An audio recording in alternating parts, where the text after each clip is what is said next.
By the time the city marshal slapped a cease operation sticker on Brenda Fitzgerald's front door, 2 German tourists were sitting on her porch with wheeled luggage, holding a printout that said, "B Bungalow, Ocean View."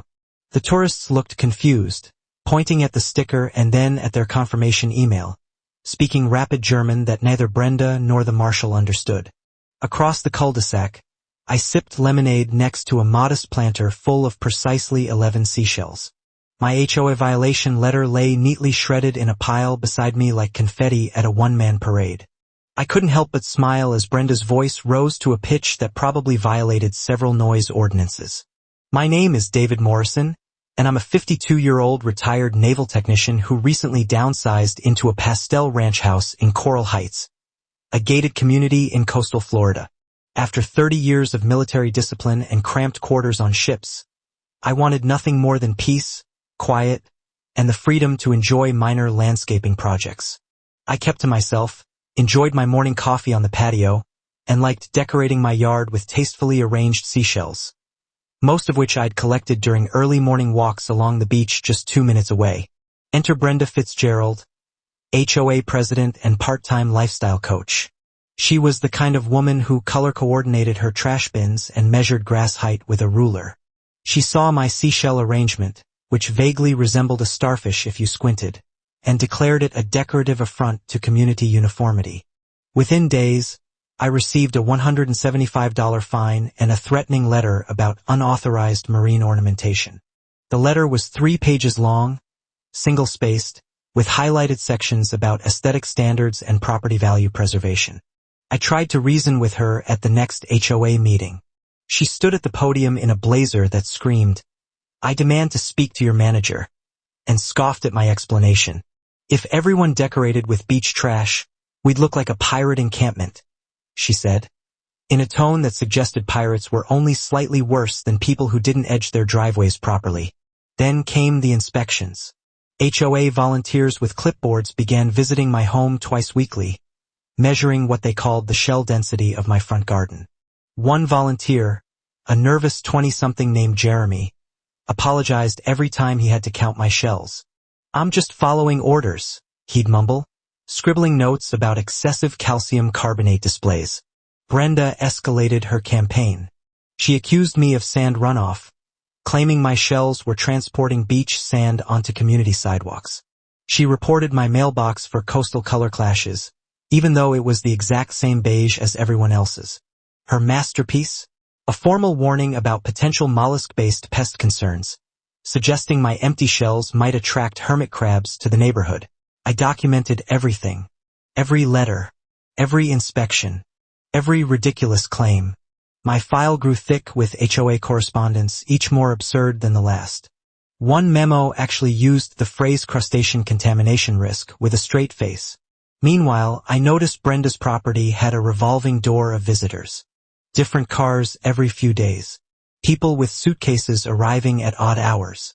While reviewing the HOA bylaws one evening, searching for any actual rule about seashells, I found something interesting. Buried on page 47 was a clause. No short-term rentals under 30 days.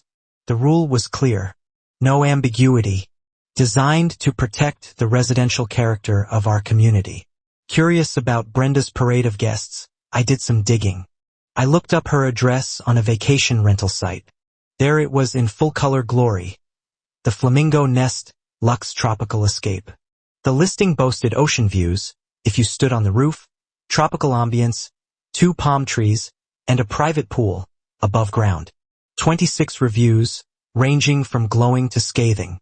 Some guests complained about awkward interactions with the host, who lived in the garage, and surprise HOA fines for parking violations. The deeper I dug, the worse it got. 2 more listings appeared under slightly altered addresses but with unmistakable photos of Brenda's property. The Pelican Paradise. Sunset Shores Retreat. Cross-referencing county records and rental platforms revealed she was running 3 separate units. Reviews painted a picture of a hostess who ran her Airbnbs like a prison warden, complete with laminated checkout instructions that rivaled military field manuals. So I compiled everything, Screenshots of listings guest reviews mentioning Brenda by name, booking calendars showing constant short-term stays pricing that proved she was violating the 30-day minimum, and my personal favorite, a review that said, host kept complaining about the neighbor's seashells. I filed a formal complaint with the city's short-term rental enforcement division. Attached every screenshot, every file, every quote. Then, for flair, I printed every listing review, taped them together like a scroll stretching 12 feet long, and slid it under the HOA office door after hours. The next morning, the HOA secretary called me, barely suppressing laughter. Someone left some interesting documentation. Within 48 hours, code enforcement arrived at Brenda's house. I watched from my window as officials in city-branded polos knocked with clipboards and stern expressions. Turns out Brenda was running not one, but 3 unlicensed short-term rental units. 1. A basement suite, marketed as a garden-level retreat. 2. A pool house, listed as a cabana studio. 3. A glorified shed, billed as the mermaid den. Inspectors spent 3 hours on her property. Neighbors gathered on the sidewalk, pretending to walk dogs they didn't own, just to watch. Brenda trailed the inspector, her voice getting shriller with every violation noted. She claimed these were long-term guests, but couldn't explain the keypad locks, welcome baskets, or check-in instructions laminated and taped to the doors. She was hit with $18,000 in fines, ordered to evict all guests within 72 hours, and received cease and desist letters from the city and the county. Breakdown of fines: $6,000 per illegal unit, additional penalties for advertising without a license, failing to collect tourist taxes, and operating in a residential zone. The inspector warned her. Continue, and criminal charges could follow. The HOA board called an emergency meeting. The neighborhood was buzzing. Turns out Brenda had fined dozens of residents for tiny infractions, while secretly running an illegal hotel empire. She'd cited people for lawn ornaments while turning her backyard into a commercial business. The irony? Thicker than Florida humidity. Board members who had rubber-stamped her violation letters now faced heat for enabling her. At the next meeting, packed beyond fire code, I calmly presented my slideshow, Shells versus Schemers, an analysis of decorative justice. My military training came in handy. It was part legal briefing, part comedy roast. Slides included reviews like, host was drunk, pool had scum, 3 out of 10. One that said, charged extra for AC in Florida summer, probably illegal. Visual proof: Brenda had cited me using bylaws she literally made up. The crowd murmured louder with each slide. From the back, someone shouted, what about my gnome fine? That started a domino of complaints. The board voted 5-0 to remove Brenda as HOA president. She stood up so fast her chair tipped, yelled about conspiracies and jealous neighbors, stormed out, tripped on my presentation cable, and collided with the refreshment table. The room erupted in what can only be described as thunderous, passive-aggressive applause.